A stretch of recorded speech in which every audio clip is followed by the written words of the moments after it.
The post-June 1st cuts are starting to flood the NFL, and there's quite a few names that could be interesting for the Carolina Panthers to pick up. We are here to discuss that as well as all other Panthers news. Let's go. Brace yourself for the ultimate Carolina Panthers experience. Welcome to Two Growls, One Roar, the podcast that hits harder than a Luke Kuechly tackle. We're diving deep into the heart of Panther Nation, bringing you unrivaled passion, insider takes, and pure gridiron fire. From Wilmington to the cosmos, this is your home for the fiercest football talk east or west of Charlotte. Welcome in, folks, to another edition of the Two Growls, One Roar podcast. Again, we are in the heat of summer, and I guess, well, it can only get a little bit hotter, but the heat is ticking up, and so is the transaction wire as teams are now in that post-June 1st period where, you know what, they can start making decisions to let some guys go, free up some money. You got your draft picks. We know free agency by itself is settled, minus a few small additions that come up along the way. So at this point, you start assessing your roster and taking a look at, what's here? Where might we, benefit from adding or removing or saving a little bit of money, resetting ourselves? And there are quite a few names, and that's why we are here today to discuss those. And now one name in particular, as we kick off this, we've talked about it before. I made a whole episode talking through none other than Jalen Ramsey. Now, I don't know that there's really going to be a fit here, considering the age. He is a little bit older player, and if the Carolina Panthers are going to be true to who they say they are right now, which is developmental, getting younger, adding competition, I don't know that they go out and splurge on a Jalen Ramsey. Now, you do have to remember the ties between Ejiro Evero and Jalen Ramsey. So there is an affinity there. You never know what you hear about pounding the table for players, whether it's a coach or Bryce Young pounding the table for Tetairoa McMillan. I think it's a possibility. I feel like if the money was right, if you could figure this out, maybe. You're talking $18 million currently available in cap space, a little bit over that for the Carolina Panthers. And so it always feels like, you know what? If they could finagle this thing through, it would make sense. And if you are the Carolina Panthers and you can get the numbers right, you do bring him in. I mean, there's no reason not to. You go back and listen to what NFL insider Cameron Wolf said and the fondness that they have for being able to play for a coach like Ejiro Evero. And of course, Ejiro Evero speaking very highly. So I don't think it's a trade scenario. It feels like a scenario where the Dolphins would have to let him go. Again, you free up the money, the contract, make it easier for the next team to pick him up. So that one feels like a long cause, and there's a lost cause, I should say, a long cause too, because it's going to be, I think it's way out there in the realm of possibility of even happening. You see a lot of people that cover the team, the Mike Kays, Joe Person, folks like that who seem to be shutting this one down. And again, they're a little bit closer than we are. And it's not to say that it can't happen or won't happen, but we kind of put that one on the back burner, at least for now. Now, today's where it gets exciting, possibly. And I don't know how exciting we're going to say this is, but it's notable. And that is the release by the Green Bay Packers of none other than Jaire Alexander. Again, Charlotte native, local kid. He is now a free agent. I think, we're in a similar boat here. Again, you don't have the contract to worry about. There is a possibility that, hey, you know what? We can't get a Ramsey, but we can get a young player. He's still young, 28 years old, and bring him in. And again, you talk about development. Maybe you feel highly about your coaching staff and what y'all can do, and you can fix them and you can get this right. The other thing to remember is the amount of playing time that he has missed over the last 3 seasons. It's been significant.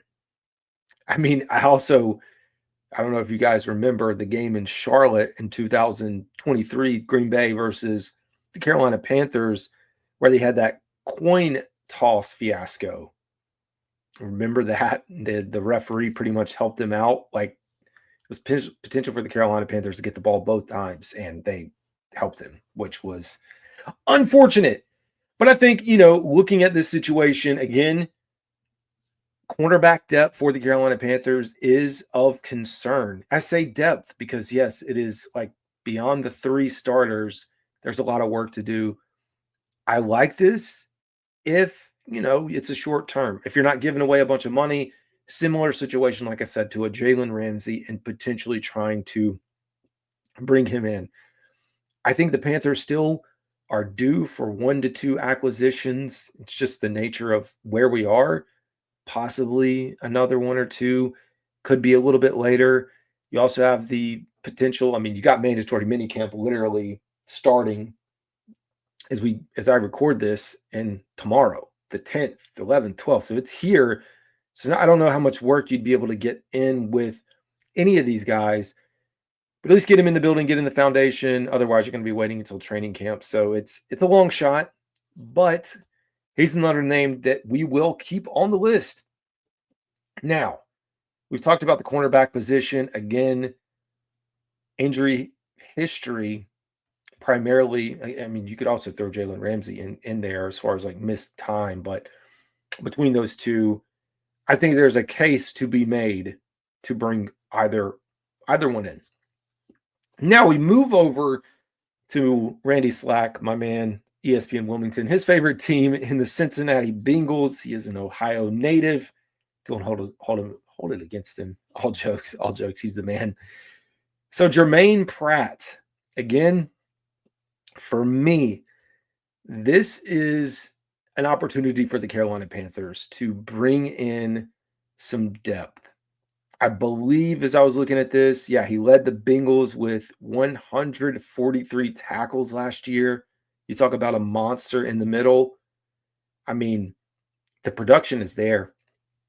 I'm not sold on Roseboom or Trevin Wallace being your starter opposite of Josie Jewell, and I don't even know the ceiling in particular for Josie Jewell. Josie Jewell is a good linebacker. Like, let's not pretend that he isn't.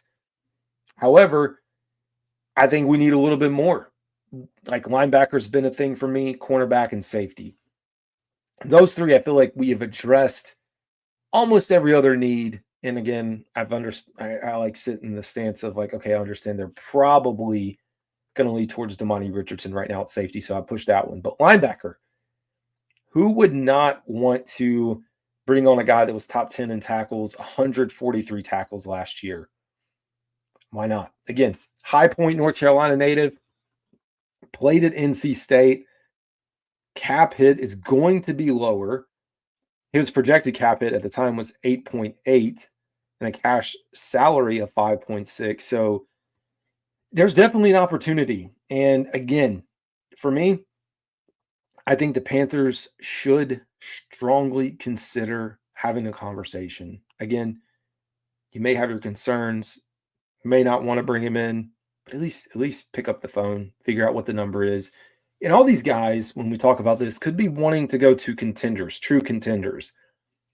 I say true contenders because I'm not here to declare the Panthers a playoff team or that this path is going to be easy, but it feels like our expectations have shifted in the direction of we should be competitive and we should be in the mix for a playoff run. And I don't think that is considered a bold prediction anymore at all. I just did a short clip video of that if you guys haven't seen it, to where I am in the middle of creating our bold predictions for this season. And as I was sitting back trying to think through, like, what could a bold prediction for the Carolina Panthers be this season? I said, well, can I even say the playoffs is a bold prediction? I don't think so. I don't think that's bold enough. When you talk about a bold prediction, it has to be something that's likely out of reach. For me, when I say bold prediction, I think you have to say the Panthers win the NFC South. I would consider that bold-ish, maybe bullish too. And then maybe the Panthers make the NFC Championship. Like, that would be, maybe win a playoff game. Like, those are more bold than saying they're going to make the playoffs, because I think we've seen enough progress. It's just my personal belief of where the Panthers sit. So with that said, I got to figure out some bold predictions. I've got to figure it out. Now, the rumors are going to continue to fly. We will always give you our thoughts. I'll give you my thoughts and opinions on who I think will be a good fit, who the Panthers are talking to, who they could consider. We still believe the safety position is of need. But at least as of right now, Panthers choosing to remain put with where they sit. So we are turning our attention now to mandatory minicamp, which is here. Curious to see how this is going to play out again. It's an uptick. I don't know that we're going to get a lot over the next 2 to 3 days, but I'm sure we'll get some clips. We'll get some videos, some one-on-ones. Who's going to win the day?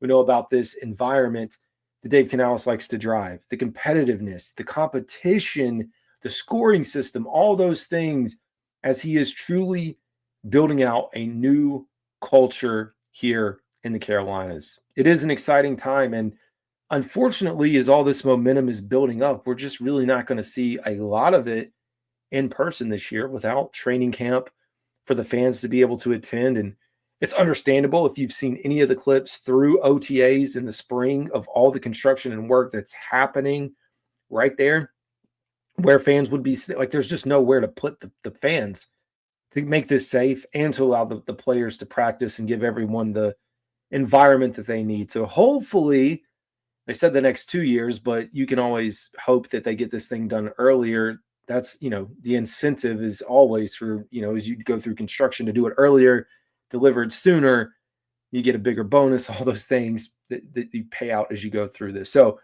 it's going to be fun. I think we're already seeing the early connection between Tetairoa McMillan. And again, it's drills, it's light work, the improvement of Xavier Leggett, and everyone else to come. A lot of competition battles. We've already broken all those down, at least the early ones, the center position, wide receiver room, defensive front, outside linebackers, middle linebackers, safety. A lot of competition this year, whereas last year, I'm not going to say everything was like guaranteed, but there really wasn't a lot. We could call it a competition in some situations, but it doesn't feel like we were, in the realm of really having a competitive group out there. Still continue to be blown away by your two rookie outside linebacker prospects here, Nick Scorton, Princely Umanmielen. Their dedication to this game. You go back to look at and listen to Princely Umanmielen's draft coverage video and him telling Dan Morgan, you're going to be paying me a bag in a few years. It might have been Tepper. Doesn't matter who was on the other end of the phone, but the work ethic that we've seen through the blueprint and then in the blueprint short clips with them in the hotel room, putting chairs together, practicing in conference rooms, doing everything they can to elevate themselves. It's going to be a big opportunity for both of these guys. For one of them in particular, I think, to potentially be a starter, again, as we continue to monitor some of the injury news with DJ Wodum having the back issue, I think there's a chance. It's a chance for Scorton or Princely to be your starter. And so I cannot wait. Someone that's, due for a big year, in my opinion, that we have not talked a lot about is Ickey Ekwonu. And we picked up the 5th-year option. He gets his $17 million. Carolina Panthers investing in him. They feel confident that he's, the future left tackle of this team. It's one less thing to worry about on the offensive side of the ball moving forward. I think you have to feel pretty good about where the Carolina Panthers sit on the offensive side. But I do think it's a big year for him. We saw improvements last year. We want to continue to see him take strides forward. No doubt he has gotten or is one of the best when it comes to run blocking. Still some work to do when it comes to pass protection. So we'll continue to watch that.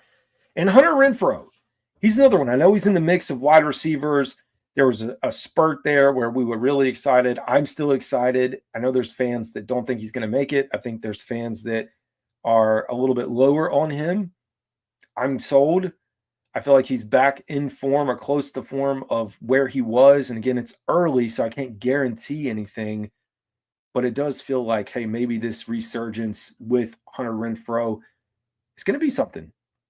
Always a possibility. So I'm excited for that. Well, folks, we are going to always get you guys up to speed with everything that happens for the Carolina Panthers. If you are still here, I appreciate it. If you're listening on podcast platforms, please subscribe, follow, give us 5 stars. And if you're watching on YouTube, subscribe as well. Anyways, that's going to do it for today's episode. This is Carolina Dad. Y'all have a good one.